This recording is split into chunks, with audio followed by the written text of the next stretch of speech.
경우는 잘 안 틀리잖아. 그렇지? 잘 안 틀리는데 틀리는 경우를 때문에 내가 이제 안타까운 거야. 이게 왜 그러냐면 내가 우리가 이제는 아직까지는 내가 36번, 7번의 순서를 아직 안 하고 있잖아. 순서는 여름에 해드릴 거예요. 아직까지는 글읽기가 중요하고요. 순서는 이제 1등급이 되려고 푸는 게 또 순서기 때문에 순서 풀이는 수특에서 할 거지. 수특에서 곧 이제 16강 수업을 해야 되기 때문에. 근데 무관한 문장과 이 순서가 이제 연달아 나오긴 하는데 이게 왜 난이도가 격차가 크냐면 간단하게 36번 유형은 제시문이 나오고요. 그 다음에 A, B, C가 나오잖아요. 그러면 이 A, B, C의 각각의 단락이 각각 이 앞에 있는 제시문과 관련성이 있을까요? 없을까요? 있어야죠. 관련성이 없으면 안 되죠. 관련성이 있는데 일단 다 관련된 문장입니다. 근데 지들끼리의 관계가 중요한 거예요. 다 여기서 나온 문장들입니다. 관련된 문장인데 지들끼리의 순서가 어떻게 배열되는지를 찾아야 되는 거예요. 맞는 문장들이야. 근데 어떤 순서로 전개할지. 근데 35번의 경우에는 35번도 제시문이 있어요. 제시문이 어디 있어요? 1번 보기 앞까지가 제시문이에요. 그렇죠? 제일 처음에 나와 있는 그 문장, 한 문장 또는 두 문장. 그 문장이 제시문이야. 근데 35번은 보기가 1번부터 2번과 3번과 4번과 5번의 보기가 있잖아. 그러면 우리는 뭘 고르는 거죠? 이 5개 중에서 이 앞에 있는 제시문이라고 얘기하는 제일 처음에 등장한 그 한두 문장과 관련성이 없는 걸 찾는 거예요. 그래서 쉬운 거예요. 그렇죠? 이거는 그냥 각각으로 1대1 대응을 시키면 돼. 이 중에 하나는 여기 있는 글과는 상관이 없는 보기가 있을 거거든. 근데 얘는 그게 아니잖아. 다 관계가 있는데 그 안에서 또 순서를 찾아야 되니까. 당연히 맞는 글인데도 순서를 찾으니까 어려운 거고 얘는 관계가 없는 문장을 찾는 되니까. 뜬금없는 얘기를 한다는 거예요. 오케이? 그러면 이 제시문 있잖아요. 제시문 이거예요. 각 제시문, 제일 처음에 나와 있는 제시문과 각 번호 문장들과의 1대1 관련성을 보면 돼요. 그게 오히려 쉬워요. 중간에 뭔 말을 하든지 간에 아무런 상관없는 말을 할 테니까. 그럼 일단 제시문에 핵심 토픽이 나와요. 이건 무조건 나와야 돼요. 제시문에서 그냥 뭐 예시를 한다든가 도입이 나온다든가 이렇게 나올 수가 없어요. 제시문에서 이 글이 뭐에 대한 글이라는 게 무조건 등장하고요. 그리고 당연히 글의 맥락을 이해하는데 푸는 방법은 이거예요. 답이 4번이잖아요. 그러면 그 제시문에 나왔던 토픽이 단어가 나와요. 왜냐면 안 나오면 너무 쉽게 고를 수 있으니까. 애들이 글을 안 읽어. 그 다음에 뭔가 토픽이 있는 글 여기 없네. 그러면 그걸 그냥 골라버릴 거 아니야. 근데 오히려 없는 게 오히려 관련된 문장이고 있는 게 오히려 오답이라는 거야. 함정을 판다니까 일단은. 근데 그게 전혀 다른 상황에서 전혀 뜬금없는 상황에서 그 단어를 쓴다는 거야. 그죠? 핵심 키워드가 나오긴 하지만 전혀 뜬금없는 상황. 그걸 찾는 거예요. 그러니까 얘네들끼리의 관계를 볼 필요가 없고 제일 처음에 나왔던 제시문에서의 토픽을 찾고 그것과의 1대1 대응을 본다. 이렇게 풀기 때문에 그래서 35번이 쉽다는 거예요.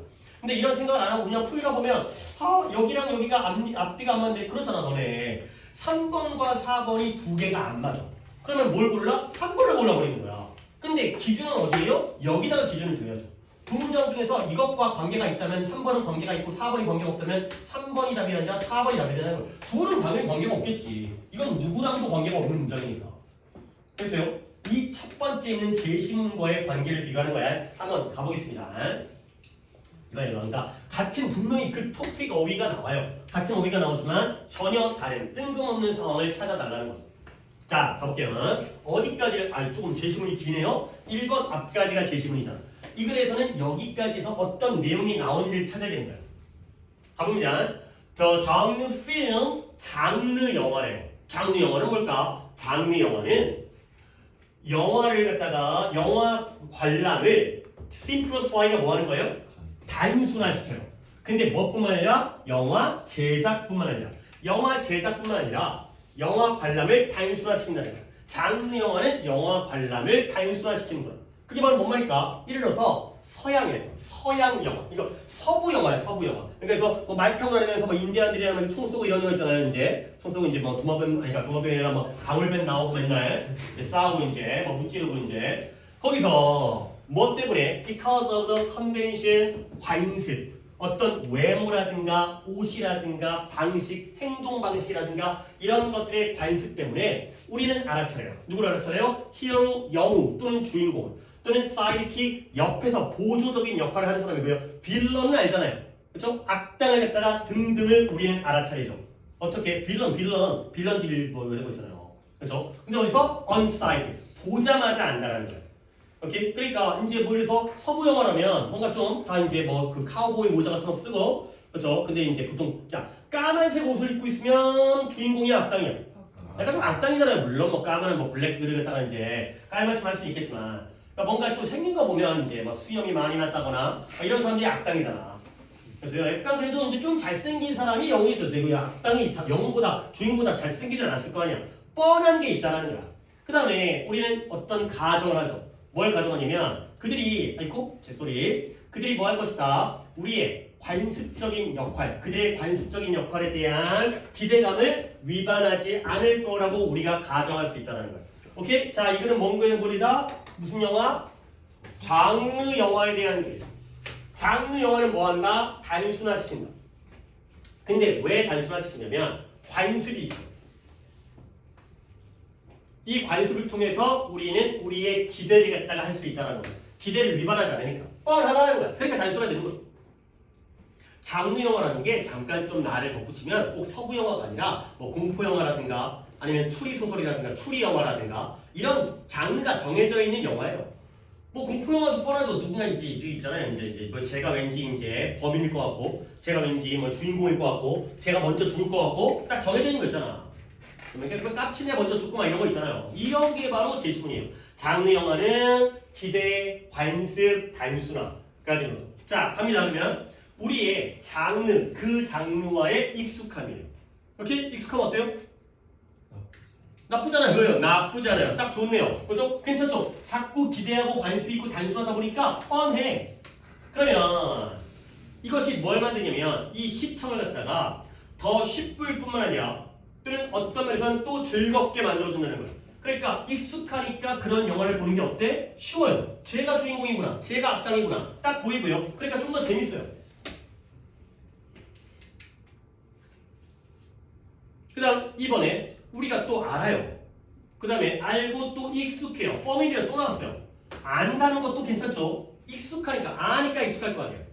그 모든 관습들을 갖다가 우리가 다 알아. 아 이럴 때는 얘가 죽겠구나. 또 이런 거 있잖아요. 진짜. 왠지 죽을 것 같고 얘가 이길 것 같고 그렇기 때문에 우리는 거기에서 즐거움을 얻게 되는 거죠. Enjoyable pleasure. 즐거움을 얻는다는 거야. 근데 뭐로부터 각각의 캐릭터 등장인물이라든가 각각의 이미지라든가 각각의 익숙한 상황을 갖다가 인식함으로써 즐거움을 얻는 거야. 내 예상 그대로 전개가 되는 거죠. 물론 가끔은 반전도 필요하겠지만 그러면 사실은 사실인데 어떤 사실? 그 관습이 확립되어져 있고요. 반복되어진다는 사실. 하나의 관습이 확립되어져 있고 반복되어지고 있다는 사실이 the fact that 당연히 동격이고요. intensify는 뭐 하는 거야? 강화시킨다. 그래요. 요즘에 이제 지우가 좀 단어를 잘 말하고 있어요. 우리 지난번에 intention도 얘기했잖아요. intention. 강화시키는 거야. 강도 세기할 때 얘기했잖아요. 강화시켜주는 거예요. 뭘 강화시켜요? 또 다른 종류의 즐거움을 강화시켜요. 또 다른 종류의 즐거움. 또 플러스죠.